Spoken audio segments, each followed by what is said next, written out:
Bismillahirrahmanirrahim. Assalamualaikum warahmatullahi wabarakatuh.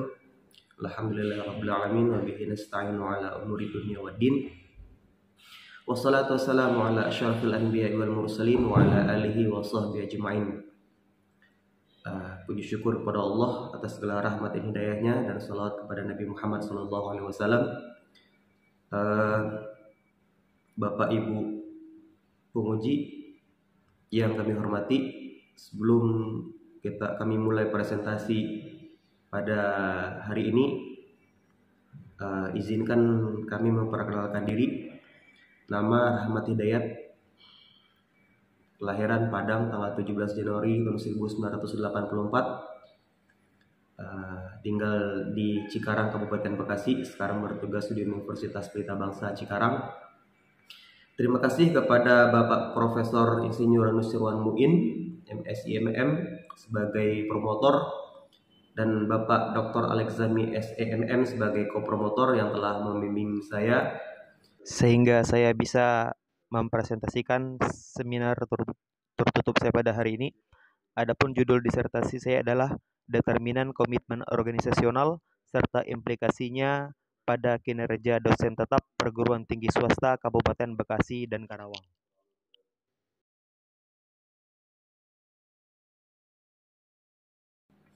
Alasan saya memilih judul ini adalah tentang pentingnya pendidikan di perguruan tinggi, bahwa dalam perguruan tinggi berharap akan terciptanya sebuah good university governance, yang mana dalam good university governance ini adanya administrasi yang baik dan pengelolaan yang baik pada perguruan tinggi sehingga menghasilkan hasil yang baik juga. Kemudian kinerja dosen yang ada di perguruan tinggi Kabupaten Bekasi dan Karawang yang belum mencapai target yang ingin dicapai. Kemudian tentang Undang-Undang Republik Indonesia Nomor 14 Tahun 2005 tentang guru dan dosen, dan Peraturan Pemerintah Republik Indonesia Nomor 37 Tahun 2009 tentang dosen, dan aturan terbaru dosen dalam BKD dan Sister, bahwa kewajiban seorang dosen itu adalah sebagai menjalankan pendidikan, penelitian, pengabdian masyarakat. Kemudian ada hal-hal yang menunjang kemampuan dosen dalam hal yang namanya disebut dengan penunjang. Langsung saja, di dalam penelitian ini kami menemukan beberapa masalah. Yang pertama, tidak tercapainya target pelaksanaan dalam tridharma dosen. Kemudian masih banyaknya dosen yang lama dalam mengerjakan tugas dan kewajibannya. Masih banyaknya dosen yang hanya dalam penelitiannya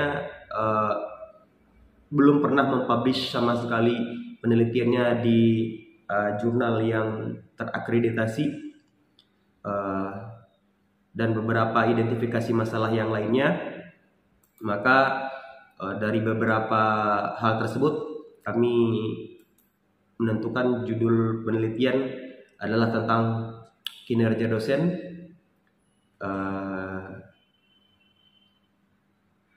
yang dipengaruhi oleh efikasi diri, manajemen talenta, dan perbaikan berkelanjutan, dengan variabel interveningnya yaitu komitmen organisasional.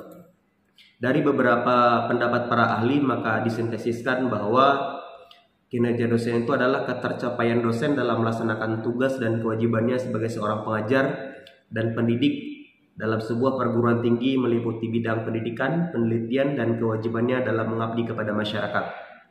Untuk mengukur kinerja dosen, maka ditetapkan dimensi dan indikator, yaitu pendidikan, pengabdian, penelitian, pengabdian kepada masyarakat, dan penunjang. Sedangkan komitmen organisasional, dari beberapa pendapat para ahli disintesiskan bahwa komitmen organisasional dalam penelitian ini adalah kecenderungan seorang pegawai untuk lebih bersungguh-sungguh terhadap pekerjaannya karena kecintaan pada organisasi tempat dia bekerja, dengan dimensinya yaitu afektif, kontinu, dan normatif. Sedangkan efikasi diri, dari beberapa pendapat para ahli disintesiskan bahwa efikasi diri adalah keyakinan individu pada kemampuan dirinya sendiri dalam menghadapi serta menyelesaikan suatu tugas, mencapai tujuan dan mengatasi hambatan untuk mencapai suatu hasil dalam situasi tertentu, sehingga individu tersebut mampu mengatasi rintangan dan mencapai tujuan yang diharapkan. Efikasi diri dengan dimensi tingkat kepercayaan diri, kekuatan percaya diri, dan juga hal yang bersifat umum. Selanjutnya, manajemen talenta. Dari pendapat para ahli disintesiskan bahwa manajemen talenta itu adalah proses organisasi untuk mengidentifikasi, merekrut, melakukan seleksi, melatih dan mengembangkan serta mempertahankan karyawan yang memiliki bakat dalam kinerjanya untuk meningkatkan produktivitas serta memenuhi kebutuhan karyawan berbakat saat ini dan masa depan. Dengan dimensi rekrutmen, pengembangan karir, penghargaan dan perencanaan strategi. Kemudian perbaikan berkelanjutan, disintesiskan bahwa perbaikan berkelanjutan adalah proses perbaikan yang direncanakan secara terus-menerus oleh sebuah organisasi, institusi yang dilaksanakan oleh semua elemen dalam organisasi tersebut. Adapun dimensinya adalah perencanaan, pelaksanaan, evaluasi, perbaikan dan peningkatan.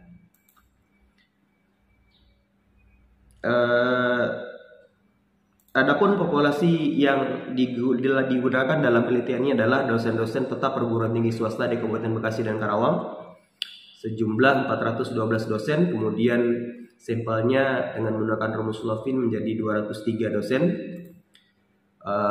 Penelitian ini dengan menggunakan Sam Ristrel.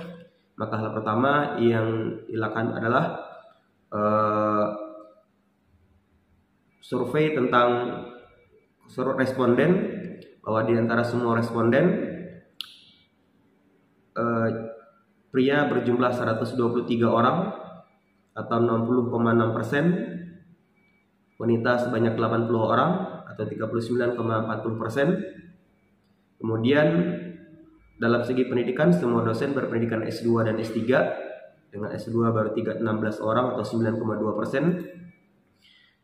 Dalam observasi tentang jabatan fungsional, bahwa kebanyakan dosen berada dalam pangkat asisten ahli sebanyak 87 orang, guru besar hanya 1 orang, kemudian yang paling besar asisten ahli, kemudian yang kedua adalah tenaga pengajar.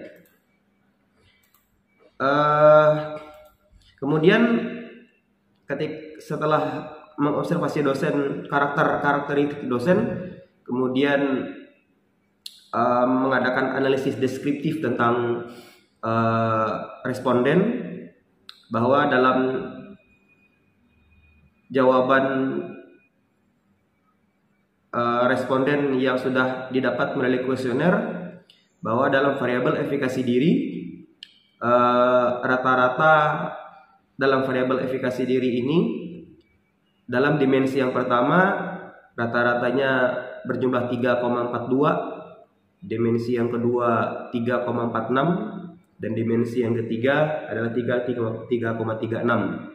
Jadi rata-rata atau mean pada variabel efikasi diri sebanyak 3,41. Mean pada variabel manajemen talenta 3,37, dan min pada variabel perbaikan berkelanjutan 3,33, min pada variabel komitmen organisasional 3,37, dan min pada kinerja dosen yaitu 3,27. Langkah kedua adalah mengadakan uji masing-masing variabel. Pada konstruksi manajemen efikasi diri didapatkan hasil bahwa indikator good of fitness-nya yang pertama adalah GFI, yang apabila hasilnya lebih besar daripada 0,90 maka dianggap baik. Dan hasilnya didapat di sini adalah 0,95. RMCA-nya apabila lebih kecil daripada 0,8 dianggap baik, maka di sini hasilnya adalah 0,07. Berarti kesimpulannya adalah good fit. Kemudian NFEI, NFI, AGFI, RFI, EV dan CFI-nya juga good fit. Untuk konstruk manajemen talenta semua hasilnya juga good fit kecuali AGFI-nya dengan jumlah 0,88, maka ini termasuk dalam marginal fit menurut perhitungan yang sudah didapat. Kemudian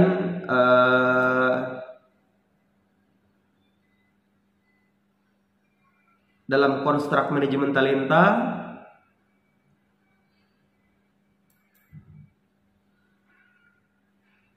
semua indikator menunjukkan bahwa dalam hasil valid dan reliable, begitupun efikasi diri juga valid dan reliable. Kemudian dalam perbaikan berkelanjutan, konstruk perbaikan berkelanjutan, semua hasil indikator good of fitness-nya mulai dari GFI, RMCA dan lain-lainnya semuanya dalam hasil good fit. Dan dalam loading factor, kemudian error dan t-value-nya menunjukkan bahwa perbaikan berkelanjutan hasilnya valid dan reliable. Begitupun kinerja dosen, hasil good of fitness-nya dari GFI, RMCA dan selanjutnya hasilnya menunjukkan good fit. Begitupun dalam pengujian loading factor, error dan t-value-nya semuanya hasilnya menunjukkan bahwa indikator dimensi dan indikator variabel kinerja dosen valid dan reliable. Komitmen organisasional juga valid dan reliable. Selanjutnya adalah pengujian secara keseluruhan. Dalam model hybrid full SEM dapat kita lihat bahwa efikasi diri terhadap komitmen organisasional loading faktornya min 0,03. Manajemen talenta terhadap komitmen organisasionalnya dengan loading faktornya 0,92. Perbaikan berkelanjutan terhadap komitmen organisasional loading faktornya 0,01. Efikasi diri terhadap kinerja dosen loading faktornya min 0,05. Manajemen talenta terhadap kinerja dosen 0,72.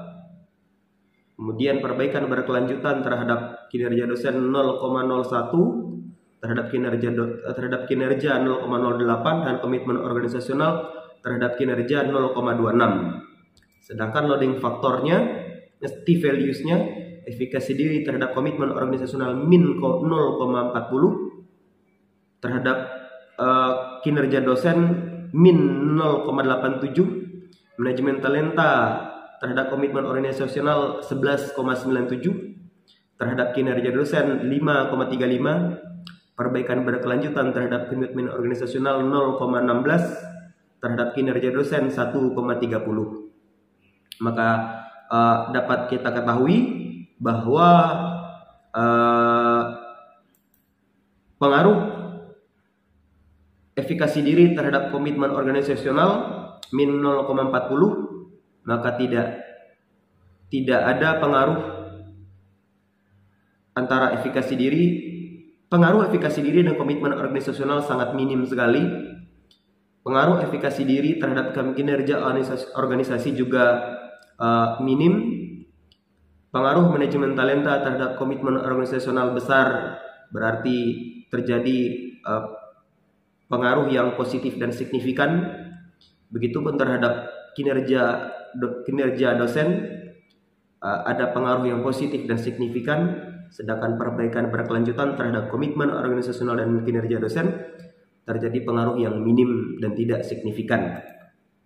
Dari hasil goodness of fit-nya diketahui bahwa GFI, RMCA, NNFI, NFI, dan ACFI, dan seterusnya semuanya dalam hasil dengan kesimpulan good fit. Selanjutnya kita adakan uji simultan bahwa dalam model struktural 1 didapatkan hasil pengaruh komitmen organisasional dari efikasi diri, perbaikan berkelanjutan, dan manajemen talenta dengan R kuadratnya sebanyak 0,85. Berarti pengaruh efikasi diri, perbaikan berkelanjutan, dan manajemen talenta secara bersama-sama terhadap komitmen organisasional dengan nilai 85. Sedangkan model struktural kedua, kinerja dosen dari komitmen organisasional, efikasi diri, manajemen talenta, dan perbaikan berkelanjutan sebesar R kuadratnya sebesar 93. Berarti besar pengaruh simultan komitmen organisasional, efikasi diri, manajemen talenta, dan perbaikan berkelanjutan terhadap kinerja dosen sebesar 93. Dari uraian di atas kita ambil kesimpulan bahwa hipotesis 1 yang mengatakan bahwa efikasi diri berpengaruh terhadap kinerja dosen ditolak, dengan HA ditolak dan HO diterima karena koefisiennya sebesar 0,03, t-value-nya min 0,40, sedangkan kriterianya sebesar 1,96. Maka kesimpulannya hipotesis ditolak, HO diterima, dan HA ditolak. Kemudian hipotesis kedua, manajemen talenta berpengaruh terhadap komitmen organisasional dengan koefisien jalur 0,92, kemudian t-value 11,97 dengan T kriteria 1,96. Maka diambil kesimpulan bahwa hipotesis diterima, HA diterima, dan HO ditolak. Sedangkan perbaikan berkelanjutan dengan koefisien jalurnya 0,01 dan t-value-nya 0,16 dengan T karakternya kriterianya 196, maka disimpulkan bahwa HA ditolak dan HO diterima, berarti hipotesisnya ditolak. Selanjutnya, efikasi diri, manajemen talenta, dan perbaikan berkelanjutan secara bersama-sama berpengaruh terhadap komitmen organisasional dengan F hitungnya sebesar 85 dan F tabelnya dengan F hitungnya 3,90 dengan F tabelnya 2,24. Maka dengan hal tersebut disimpulkan bahwa HA diterima dan HO ditolak. Selanjutnya, hipotesis efikasi diri berpengaruh terhadap kinerja dosen dengan jalur koefisiensi min 0,08 dengan T values-nya 0,87 dengan T karakternya kriterianya 1,96. Maka hipotesis ditolak, HA diterima, HO diterima, dan HA ditolak. Kemudian manajemen talenta dengan jalur koefisiennya 0,72 dengan T value-nya 5,35 dengan T kriterianya 1,96. Maka disimpulkan hipotesis diterima dan HO ditolak. Kemudian perbaikan berkelanjutan terhadap kinerja dosen dengan jalur koefisiennya 0,08 dengan T value-nya 1,20, maka disimpulkan bahwa hipotesis ditolak, HO diterima. Kemudian komitmen organisasional terhadap kinerja dosen dengan jalur hasil jalur koefisiennya 0,40 dan T values-nya 1,99 digenap menjadi 2,00 dengan T kriterianya 1,96, maka disimpulkan hipotesisnya diterima. Dan terakhir, pengaruh efikasi diri, manajemen talenta, perbaikan berkelanjutan, dan komitmen organisasional terhadap kinerja dosen dengan jalur koefisiennya 0,93, T value-nya 3,06 dengan T hitungnya 2,40, maka dengan tersebut disimpulkan bahwa hipotesis diterima, HA diterima dan HO ditolak. Kemudian pengaruh langsung dan tidak langsung antara efikasi diri terhadap kinerja dosen dengan hasil 2,50%, sedangkan tidak langsung sebesar 7,8%,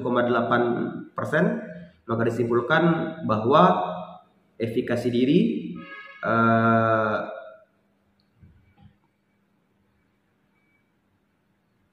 pengaruh tidak langsung antara komitmen organisasional lebih besar daripada pengaruh langsung, maka bisa dikatakan bahwa komitmen organisasional merupakan variabel yang memediasi kinerja efikasi diri terhadap kinerja dosen. Dalam manajemen talenta, pengaruh langsung 51,8% dan komitmen pengaruh tidak langsungnya 23,92%. Berarti pengaruh langsung lebih besar daripada pengaruh tidak langsung, maka disimpulkan bahwa komitmen organisasional tidak memediasi antara manajemen talenta dan kinerja dosen. Kemudian dalam perbaikan berkelanjutan, pengaruh tidak langsung lebih besar daripada pengaruh langsung, maka disimpulkan bahwa komitmen organisasional memediasi antara perbaikan berkelanjutan terhadap kinerja dosen. Dari hasil tersebut kita ambil kesimpulan bahwa efikasi diri berpengaruh terhadap kinerja dosen, manajemen efikasi diri dan perbaikan berkelanjutan tidak berpengaruh terhadap kinerja dosen. Efikasi diri dan perbaikan berkelanjutan tidak juga berpengaruh terhadap komitmen organisasional. Sedangkan manajemen talenta berpengaruh terhadap komitmen organisasional dan berpengaruh juga terhadap kinerja dosen. Sedangkan dari hasil secara simultan bahwa efikasi diri, manajemen talenta, dan perbaikan berkelanjutan secara bersama-sama berpengaruh terhadap kinerja dosen. Begitu juga efikasi diri, manajemen talenta, dan perbaikan berkelanjutan serta komitmen organisasional secara bersama-sama berpengaruh terhadap kinerja dosen. Dari pembahasan DAPAS kita ambil kesimpulan bahwa untuk meningkatkan komitmen organisasional, pengaruh ketiga variabel efikasi diri dan manajemen talenta dan perbaikan berkelanjutan mampu menjelaskan perubahan peningkatan variabel komitmen organisasional dengan kontribusi R kuadrat sebesar 85 dengan variabel dominan adalah manajemen talenta dan dimensi penghargaan adalah indikator yang paling merefleksikan. Kemudian penelitian ini dikemukakan, maka implikasi dari penelitian ini secara teoritis adalah memberikan penghargaan kepada dosen-dosen yang direfleksikan dari komitmen seorang dosen, yang direfleksikan dari dimensi kebanggaan dan akan perguruan tinggi dalam melaksanakan tridharmanya. Juga diharapkan perguruan tinggi pengelolanya diharapkan bisa memperbaiki dan memupuk kepercayaan diri seorang dosen, terutama dalam mengerjakan sesuatu hal yang baru dan lebih menantang dalam melaksanakan tugas dan kewajibannya sebagai seorang dosen, baik dari segi pendidikan, penelitian, dan pengabdian kepada masyarakat, dan juga segala sesuatu yang menunjang karir mereka sebagai seorang dosen. Terima kasih atas perhatiannya, hanya itu yang dapat kami sampaikan. Assalamualaikum warahmatullahi wabarakatuh.